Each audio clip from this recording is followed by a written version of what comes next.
నిన్న మన ఖమ్మం జిల్లా మదిన నియోజకవర్గం చింతకాని మండలంలో ముఖ్యమంత్రి రేవంత్ రెడ్డి గారి పర్యటన సందర్భంగా వారు చేసే దూషణల పర్వం ఏదైతే ఉన్నదో వ్యక్తిగత దూషణలు చేసే కార్యక్రమం ఏదైతే ఉంటుందో అది ప్రతి జిల్లాకి వెళ్ళినప్పుడు అక్కడ పనిచేసిన మాజీ మంత్రుల మీద లేదా ప్రజాప్రతినిధుల మీద బాడీ షేమింగ్ చేయటం అనేది వారికి పరిపాటి. సూర్యాపేట పోతే జగదీశ్వర్ రెడ్డి గారిని హైట్ గురించి మాట్లాడతారు. కరీంనగర్లో గంగుల్ కమలాకర్ గారికి వెయిట్ గురించి మాట్లాడతారు. లేకపోతే హరీష్ రావు గారిది హైట్ గురించి మాట్లాడతారు. లేదా ఇంకెవరికో మీసాలు ఉన్నాయి అంటాడు, లేకపోతే ఇంకెవరికో మీసాలు లేవంటాడు, లేకపోతే ఒక ఆయన నల్లగా ఉంటాడు అంటాడు, ఒక ఆయన తెల్లగా ఉంటాడు అంటాడు. జనరల్గా రాజకీయాల్లో ప్రజలు చూసేది మన గుణగణాలను తప్పితే మనం ఎట్లా ప్రజలకి పనిచేసాం అనేది ప్రధానం. సరే, ఈ జిల్లా మొత్తానికి నేను అనేక సందర్భాల్లో జిల్లా ప్రజలకి చెప్పా, లేదా రాష్ట్ర ప్రజలందరికీ కూడా చెప్పా. 32 సంవత్సరాల క్రితం నేను ఒక రోడ్ యాక్సిడెంట్లో, కార్ యాక్సిడెంట్లో నేను గాయపడిన సందర్భంగా నా కళ్ళకి దెబ్బ తగిలింది. అందులో ఒక కన్ను పూర్తిగా డ్యామేజ్ అయ్యి చాలా కాలంగా దాదాపు 32 సంవత్సరాలకు కూడా నేను ఇప్పటికి కూడా సఫర్ అవుతూనే ఉన్నా. అయినా దాని నుంచి అధిగమించి నేను నా ప్రొఫెషనల్ క్యారియర్ కానివ్వండి, లేదా నా పొలిటికల్ క్యారియర్ కానివ్వండి, రెండు కూడా నేను కొనసాగించే తప్పితే దానివల్ల నేను ఎప్పుడు నీరసపడలే, లేకపోతే ఆత్మవిశ్వాసం కోల్పోలేదు. నేను ప్రజలకి ఫస్ట్ టైం పోటీ చేసినప్పుడు, ప్రజల దగ్గర ఓట్లాడటానికి వెళ్ళినప్పుడు కూడా నా ఆహార్యం ఇంతే ఉంది, నా బాహ్య సౌందర్యం ఇంతే ఉంది, లేదా నాకున్న లిమిటేషన్స్ ఏంటనేది కూడా ప్రజలకి తెలియజెప్పే 2 సార్లు గెలిచా.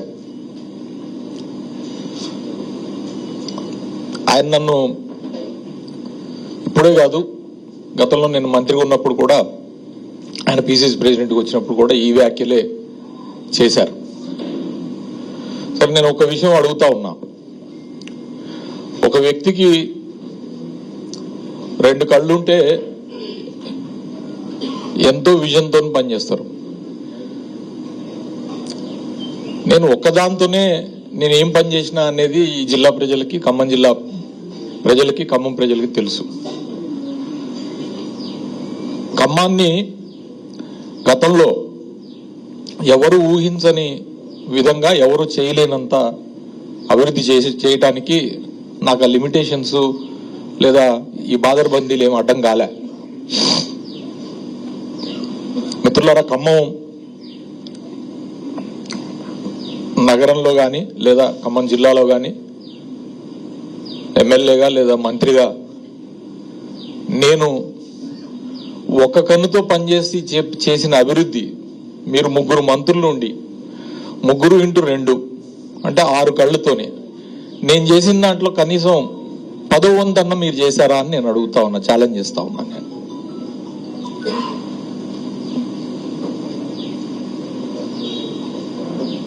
ఒట్టిగా వచ్చి అడ్డం పొడుగుడు మాట్లాడు తప్పితే, లేదా రాజకీయ అవకాశవాదంతో అటు ఇటు మారి ఇదంతా నేనే చేసిన అని చెప్పుకునే అలవాటు నాకు లేదు. కానీ ఉన్న 5 ఏళ్ళు మంత్రిగా ఉన్నప్పుడు నాకున్న ఇదే లిమిటేషన్స్తోని ఈరోజు సీతారామ ప్రాజెక్టు 3 పంపు హౌజులు ఏవైతే పనిచేస్తున్నాయో ఆ 3 పంప్ హౌజుల దగ్గరికి 30 సార్లు వెళ్ళి పర్యవేక్షించా. ఆడ నుంచి 1వ పంప్ హౌస్ దగ్గర నుంచి 3వ పంప్ హౌస్ వరకు కాలువల నిర్మాణాన్ని పర్యవేక్షణ చేశా, భూసేకరణ పర్యవేక్షణ చేశా. సీతారామ ప్రాజెక్టు అంత పెద్ద ప్రాజెక్టు, దానికి సంబంధించిన విధి విధానాలు ఏదైతే ఉన్నాయో కేసీఆర్ గారు చెప్పిన విధంగా ఇరిగేషన్ అధికారులతో సమన్వయం చేసుకొని ఇవాళ పనిచేశాం. నాకేమీ శశభిషలు లేవు. అర్ధరాత్రి అయినా అపరాత్రి అయినా లేదా ఒళ్ళు దాచుకోకుండా పనిచేసి ప్రజల కోసం కష్టపడ్డా, పార్టీ కోసం కూడా అంతే కష్టపడ్డా. వ్యక్తిగతంగా మీరు విమర్శలు చేస్తే మేము డసిపోతామని చెప్పి మీరు అనుకుంటున్నారు.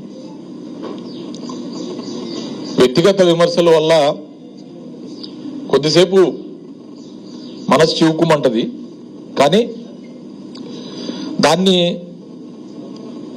మన ఆత్మవిశ్వాసాన్ని దెబ్బతీయటం కోసం ప్రత్యర్థి చేస్తున్న ఎత్తుగడగానే మేము భావిస్తాం.